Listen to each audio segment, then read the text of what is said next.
mahasiswa setengah, berani melapor itu hebat. Di podcast kali ini, perkenalkan nama saya Pramudia Putra Pratama Gosal dan saya aktif sebagai member FORMI atau Forum Muda Lintas Iman, dan rekan saya Yulinar, saya juga merupakan salah satu member FORMI, Forum Muda Lintas Iman yang merupakan bagian dari LBH Apik Sultan. Podcast ini didukung oleh Yayasan Gemilang Sehat Indonesia melalui program Genji dengan tujuan kampanye masif terkait kekerasan berbasis gender seksual di Kota Palu. Nah, pada kesempatan kali ini LBH Apik mengangkat tema infeksi menular seksual dan akses layanan bagi perempuan beresiko tinggi. Untuk membahas itu, hari ini kita kedatangan narasumber yang akan membahas tentang hal tersebut. Nah, langsung saja Dok untuk perkenalan diri. Oke, sore ya, nama saya Dr. Magfira. Jadi kesibukan saya sehari-hari itu saya bertugas di Puskesmas Talise. Ya, jadi kebetulan saya sebagai dokter penanggung jawab di layanan infeksi menular seksual dan PDP HIV. Langsung ya Dok, saya ingin bertanya nih tentang apa sih infeksi menular seksual itu? Ya, jadi infeksi menular seksual atau biasa kita sebut IMS ya. Jadi infeksi menular seksual ini adalah infeksi yang penularannya terutama melalui hubungan seksual.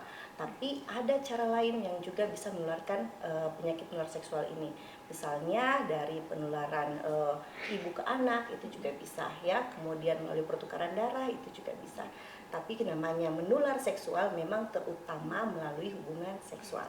Jadi bukan hanya hubungan seksual, tetapi ada juga transmisi lewat sumber-sumber lain begitu. Lain. Nah, infeksi menular seksual itu apa saja sih jenisnya Dok? Oke ya, jadi kalau kita bilang penyebabnya ya, jadi kalau penyebabnya itu sebenarnya banyak macam ya. Jadi kalau kita sih sebutnya apa sih sumber penularannya ya. Jadi itu bisa berupa bakteri, jamur, parasit, protozoa ya, virus ya. Jadi kalau virus mungkin teman-teman biasanya dengar tentang HIV ya, herpes ya, dan lain-lain. Tapi sebenarnya penyebabnya itu sangat banyak.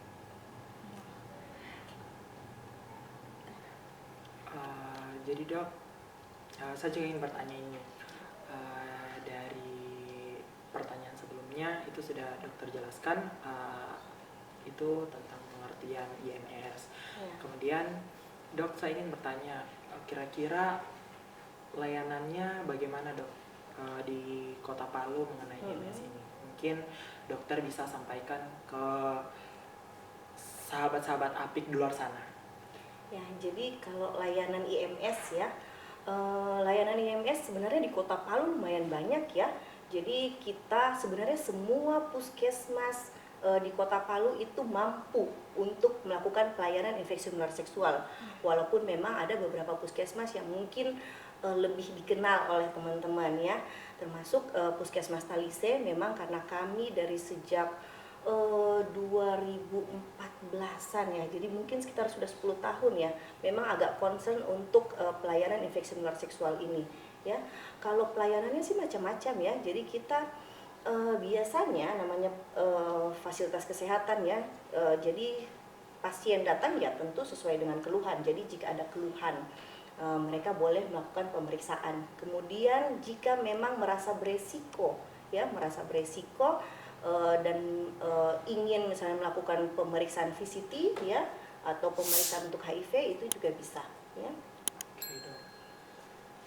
Oke, bicara soal pelayanan nih Dok, tadi kan itu pelayanan untuk IMS secara universal ya. Saya ingin bertanya tentang ada tidak sih pelayanan yang terkhusus untuk perempuan yang beresiko tinggi? Oke ya, jadi kalau perempuan ya sebenarnya tergantung keluhan ya.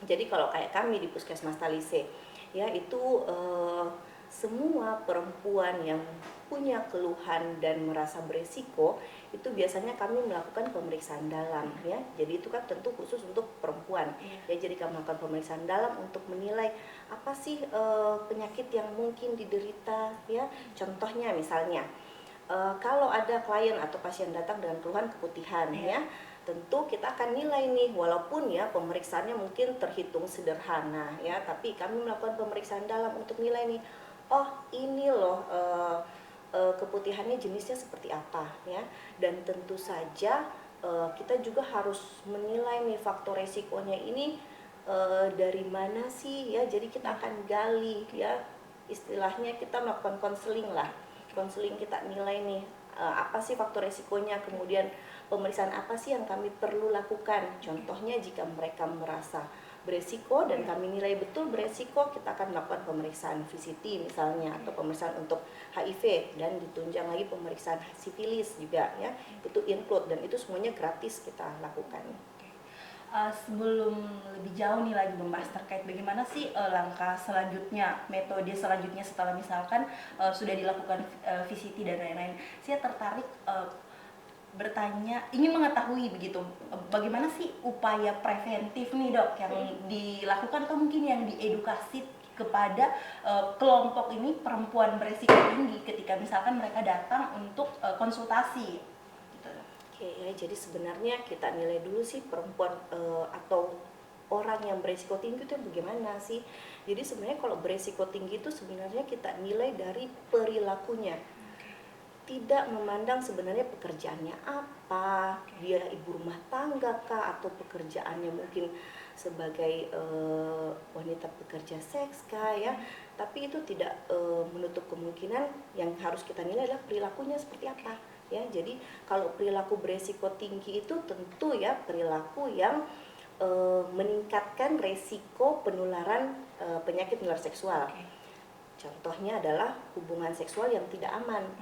Yang mana hubungan seksual tidak aman ini? Ya, misalnya berganti pasangan ya, atau pasangannya lebih dari satu, ataupun misalnya walaupun pasangannya satu tapi bukan pasangan sah, dan misalnya tidak menggunakan kondom, itu semuanya adalah perilaku yang tidak aman.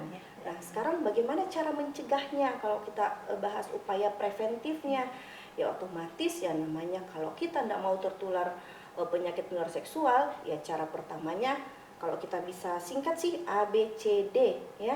Jadi kalau A, abstinence, artinya apa? Tidak melakukan hubungan seksual yang beresiko ya.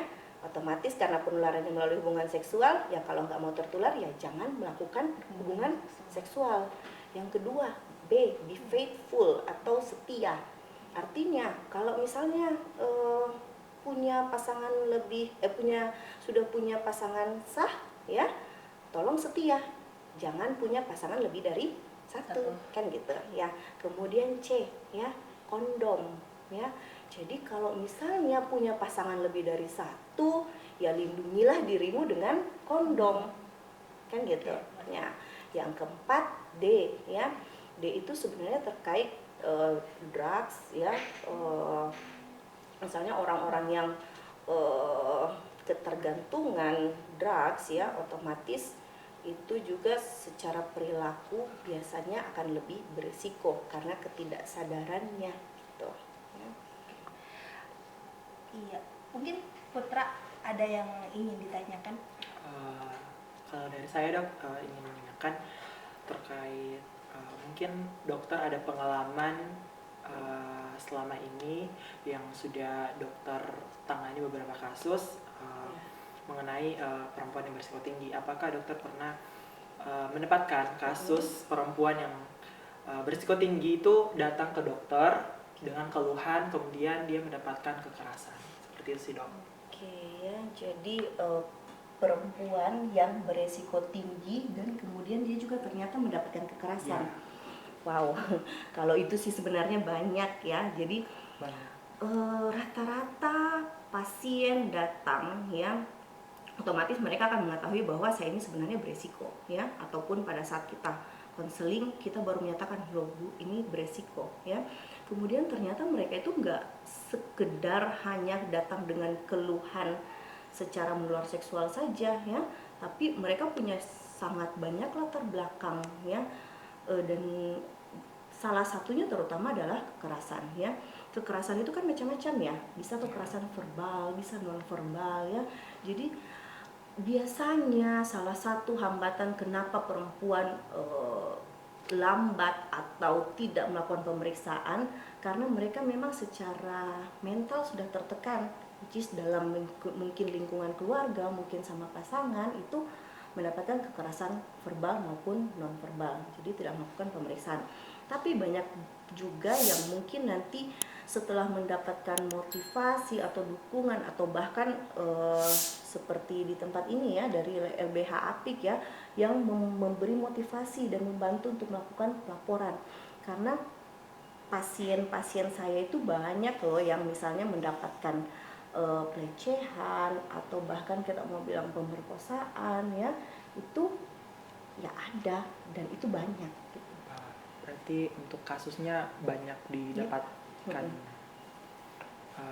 Kemudian dok, saya juga ingin bertanya ini dok, kira-kira untuk pemeriksaannya itu dok, bagi perempuan berisiko tinggi seperti apa dok? Maksud saya melakukan pemeriksaannya mungkin 1 bulan 1 kali atau 1 tahun 1 kali dan lain sebagainya. Jadi misalnya ada perempuan berisiko tinggi yang datang, ini kalau misalnya ya hanya sekedar untuk mengobati keluhannya, artinya kami biasanya di puskesmas memang hanya mengatasi secara medis ya, artinya kalau ada keluhan ya akan kami obati. Tapi tentu pada saat konseling itu kan kami akan menggali ya apa-apa sih bantuan yang dia butuhkan. Misalnya walaupun dia datang dengan keluhan penyakit menular seksual dan kita obati, tapi misalnya tadi kita sebut ada kekerasan di dalamnya, kami pasti akan membantu mengarahkan ini loh jalur yang bisa didapat ya. Misalnya kalau misalnya kasus pelecehan itu kan sebenarnya butuh Dampingan. ya penanganan lain di luar dari medis ya. Jadi psikologis pendampingan benar ya, apakah mereka butuh konsultasi psikologi, apakah mereka butuh bantuan untuk melaporkan ya.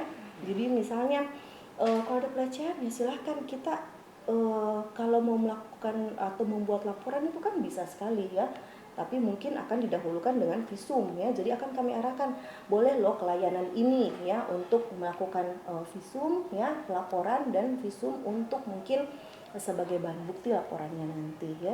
Jadi bukan hanya sekedar mungkin memang kami menangani medis ya, tapi kita akan bantu untuk mengarahkan bantuan penanganan yang lain gitu. Ya dok, saya mau bertanya tentang ini. Tadi belum sempat begitu kita bahas terkait bagaimana sih manifestasi klinisnya terhadap orang-orang yang sudah terkena nih oleh IMS. Gimana sih cara saya mau bilangnya bukan juga self diagnose, tapi cara mengidentifikasi bahwa ini loh saya, biar ada gitu kesadaran bahwa saya perlu nih memeriksakan diri saya gitu. Benar-benar ya. Jadi kapan sih kita merasa kita ini perlu memeriksakan diri atau menilai kita ini sebenarnya terinfeksi penyakit menular seksual ya.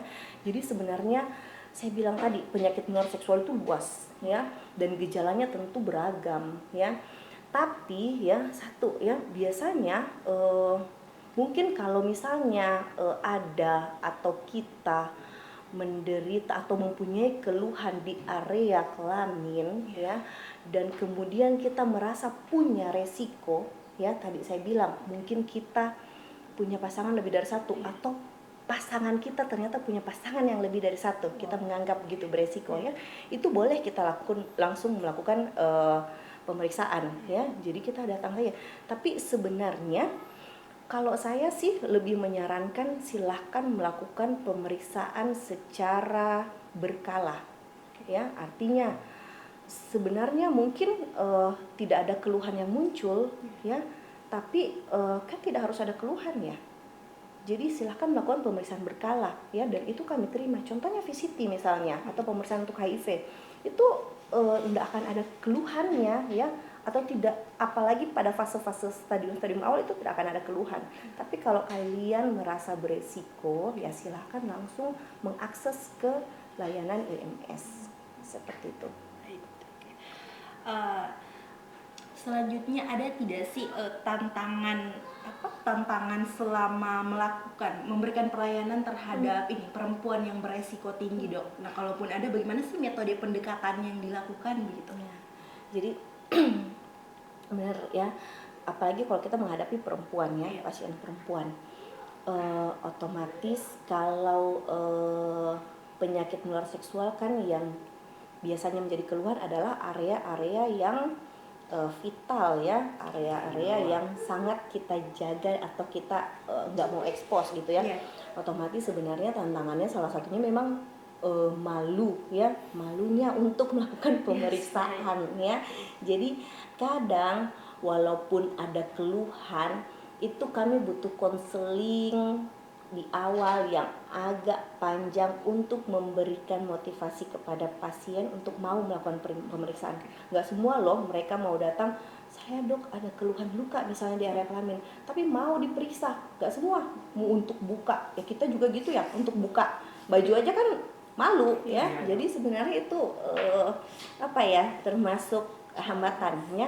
Dan yang kedua karena mungkin pemahaman yang kurang ya, jadi merasa bahwa ini mungkin hal yang biasa yang tidak perlu untuk diperiksa ya, padahal ya infeksi menular seksual itu nggak bagusnya adalah tidak semua kelihatan gejalanya ya, jadi nanti melakukan pemeriksaan, bahkan nanti pemeriksaan darah baru ketahuan gitu.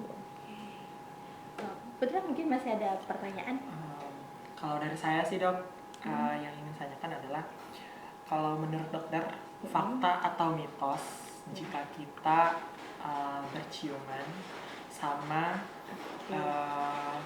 pasangan kita yang mungkin kita tidak tahu ya dok, sebelumnya dia sudah melakukan hubungan seksual yang berisiko, terus tiba-tiba kita berciuman nih, apakah berciuman itu juga menularkan itu dok, infeksi menular seksual atau bagaimana dok? Oke. Sebenarnya tergantung ya, penyakit menular seksual apa yang adik maksud ya. Jadi kalau berciuman, kalau berciuman ya cuman sentuhan, kontak kulit mestinya, ataupun kalau misalnya agak lebih ya berarti kontak dengan cairan liur misalnya ya. Nah kalau pada beberapa penyakit ya, kalau misalnya kita bahas tentang HIV ya, HIV itu dengan kissing itu nggak akan ada penularan ya, jadi aman saja. Jadi kalau kita mau bilang fakta atau mitos, ya mitos bahwa itu mampu menularkan. Tapi kalau adik nyinggung misalnya tentang virus herpes contohnya ya, terus kemudian dia ada luka di area bibir dan kontak, ya itu tentu menularkan. Seperti sariawan ya, bisa ya, ada juga di daerah kulit luar, ada bagian dalam. Nah, mumpung tadi singgung tentang sariawan ya. Jadi kan tadi saya bilang ya bahwa penularan HIV itu kalau IMS bentuk HIV ya, mungkin memang tidak menular melalui kissing ya. Tapi perlu diingat juga bahwa kalau misalnya kissingnya agak liar nih ya, artinya misalnya membuat luka, jadi ada pertukaran darah, atau misalnya ada sariawan, gigi lubang ya, itu mungkin bisa beresiko untuk menularkan HIV ya. Nah, tapi ada banyak penyakit-penyakit menular seksual lain yang sangat bisa tertular melalui kontak kulit saja ya, jadi tidak melalui cairan tubuh ya. Nah, makanya sebenarnya cara paling aman adalah memang kita mencegah penularannya dan dengan cara memperbaiki perilaku beresiko itu. Nah, sedikit saya singgung nih tentang cara mencegah penularan ya. Kalau kita berbicara tentang mencegah penularan HIV ya, kebetulan di puskesmas kami ini ada namanya layanan PrEP ya. Jadi PrEP itu pre-exposure prophylaxis ya. Jadi PrEP ini tujuannya memang hanya satu, untuk mencegah penularan HIV, terkhusus HIV ya.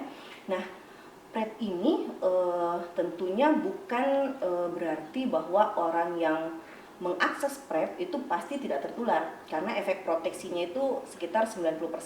Artinya ada nih 10% kemungkinan resiko untuk tertular. Makanya kami tetap menyarankan untuk namanya pencegahan ganda. Jadi walaupun pakai PrEP tadi, upaya pencegahan yang lain tadi ABC, C-nya kondom ya, itu tetap harus digunakan ya. Aman. Nah, di Palu ini baru 2 layanan kesehatan yang bisa mengakses PrEP, Puskesmas Talise dan di Puskesmas Birobuli.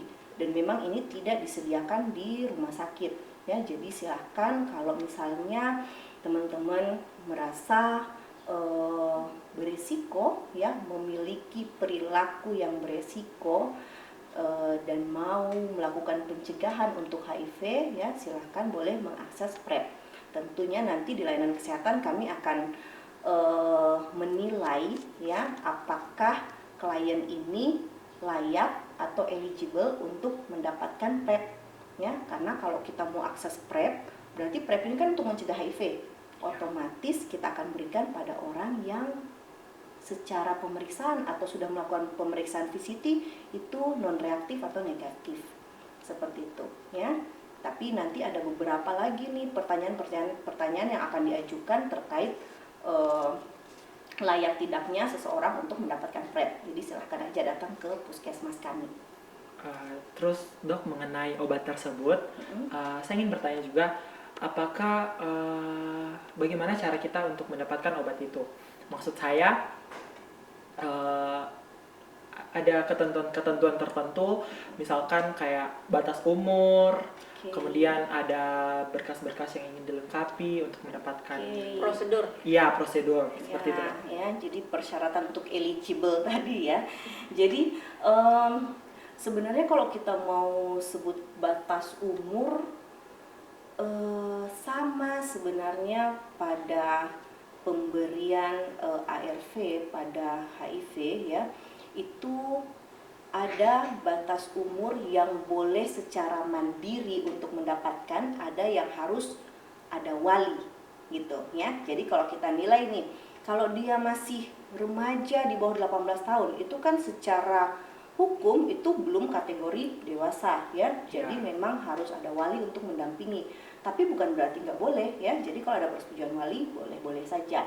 Dan kemudian syarat yang lain, karena tadi kita bilang ini PrEP untuk mencegah penularan HIV, otomatis tadi harus melalui pemeriksaan VCT ya. Dan pemeriksaan VCT itu dilakukan pada saat datang dan tidak boleh lewat 2 minggu atau 14 hari dari pemeriksaan VCT terakhir. Ya, jadi contohnya misalnya dia datang, dok saya sudah loh lakukan VCT, hasilnya non reaktif. Apakah kita sebagai layanan kesehatan langsung percaya? Tentu tidak ya. Jadi kita harus lihat nih, oh ada suratnya dan itu resmi ya. Artinya kalau ada surat keluaran dari laboratorium itu resmi, ada stempelnya dan itu belum melewati 14 hari boleh. Dan kemudian kita juga harus nilai apakah ada tanda-tanda infeksi akut ya, karena kalau kita tahu HIV itu sebenarnya ya bisa jadi ada pada masa periode jendela. Jadi pada saat sudah terinfeksi tapi ternyata pada saat pemeriksaan darah nih belum terbaca ya. Jadi hasilnya masih dibaca non reaktif ternyata ya. Tapi kalau sudah melewati 2 tahapan itu dia tidak termasuk infeksi akut dan dia pada saat VCT hasilnya negatif, itu boleh mendapatkan. Tentunya nanti cara pemberiannya atau cara minumnya akan dijelaskan dan itu akan bergantung sekali dengan frekuensi hubungannya ya. Jadi kalau mau akses PrEP datang aja, nggak usah dulu terlalu banyak pikiran macam-macam, nanti kami akan bantu arahkan ya. Overthinking ya. Jadi kita bantu arahkan nih boleh nggak dapat gitu. Iya dok, tadi kita juga sudah bahas nih dokter tadi mengulas tentang tantangannya nih terkait saat melakukan pelayanan. Nah, saya ingin bertanya terkait bagaimana sih metode pendekatan untuk perempuan-perempuan yang beresiko tinggi ini biar mau nih untuk mengakses kelayanan kesehatan. Benar-benar. Tadi kan kita bahas nih bahwa salah satu tantangannya tuh malu ya, karena malu untuk melakukan pemeriksaan. Nah, jadi kami di Puskesmas Talise ya, salah satu strategi kami untuk bisa memanggil atau membuat kliennya kita lebih mudah untuk akses, itu kami beri layanan yang kita potong nih layanannya. Jadi biasanya ya kalau misalnya mau ke vaskes kan harus lewat loket dulu, harus lewat ke poli dewasa misalnya ya, baru boleh ke poli IMS ya. Tapi kalau misalnya teman-teman merasa beresiko, silahkan. Jadi kami bisa mengkat alur itu menjadi lebih pendek. Jadi silahkan datang langsung ke poli kami. Jadi ibaratnya kenapa strategi ini kami jalankan ya, terutama itu untuk menjaga privasi ya. Jadi ya supaya mereka datang tidak harus ketemu banyak orang dan menyebut semua keluhannya kepada beberapa orang atau lebih banyak orang. Jadi bisa langsung akses ke ruangan kami gitu. Ya, mungkin karena salah satu tadi ya teman-teman yang beresiko tinggi ini malu begitu. Jadi ya itu tadi tidak ingin memeriksakan, padahal di Puskesmas Talise ternyata nih teman-teman Puskesmas Talise menyediakan pelayanan yang bisa langsung ke polinya. Next question terkait ini, selain pelayanan di Puskesmas nih, ada tidak sih pelayanan di luar Puskesmas, mobile misalkan seperti itu? Ya, nah itu juga satu. Nah misalnya kalau nggak mau datang ke Puskesmas ya, kami sebenarnya ada layanan mobile ya. Jadi layanan mobile itu artinya kami yang menjemput kliennya kami ya. Misalnya gini nih, ada tempat yang bisa kumpul teman-teman yang beresiko ya, nanti tinggal hubungi kami datangi ya. Atau misalnya kami juga gencar ke area-area atau lokasi-lokasi yang kami anggap beresiko. Misalnya kalau daerah kami di Talise itu ada daerah lokalisasi ya, kemudian panti pijat ya, atau tempat-tempat karaoke ya. Jadi biasanya tempat-tempat di mana berkumpul ya orang-orang yang beresiko tinggi bisa kita datangi. Tapi kami juga melayani tadi panggilannya ya, panggilan ya. Jadi misalnya kalau misalnya teman-teman nih mau punya kenalan-kenalan yang mau akses layanan IMS tapi malu untuk datang, ya silahkan teman-teman kumpul, nanti hubungi kami, nanti kami akan datang ke tempat. Bisa. Sebelum ini, Putra ada lagi sebelum kita closing statement? Jadi dari saya tidak ada lagi pertanyaan, tapi dari beberapa yang telah disampaikan oleh narasumber kita yaitu Dr. Fira sangat bermanfaat dan sangat mudah untuk dipahami. Dan pesan saya buat teman-teman sahabat Apik di luar sana, jangan takut untuk memeriksakan kesehatan kalian, status kesehatan kalian, karena kalau kita tidak bisa mencegah dari sekarang, kapan lagi? Maka dari itu saya mengajak teman-teman sahabat Apik untuk cek status kesehatan kalian di Puskesmas Talise, ketemu sama Dr. Fira. Cukup. Ya dari saya juga cukup ya. Sudah sangat banyak bertanya kepada Dr. Fira. Nah, selanjutnya nih closing statement mungkin dari Dr. Fira. Silakan Dok. Jadi tadi kita sudah bahas nih tentang infeksi menular seksual ya. Jadi kalau kita sudah dengar yang tadi ya, kita tahu nih bahwa kalau kita berbicara tentang infeksi menular seksual, kita tidak harus menunggu ada keluhan dulu. Jadi silahkan ya teman-teman, kalau merasa mempunyai perilaku yang beresiko, silahkan datang ke Puskesmas Talise. Jadi kalau Apik bilang tadi berani lapor itu hebat, kalau kami berani periksa itu hebat. Ya, itu saja.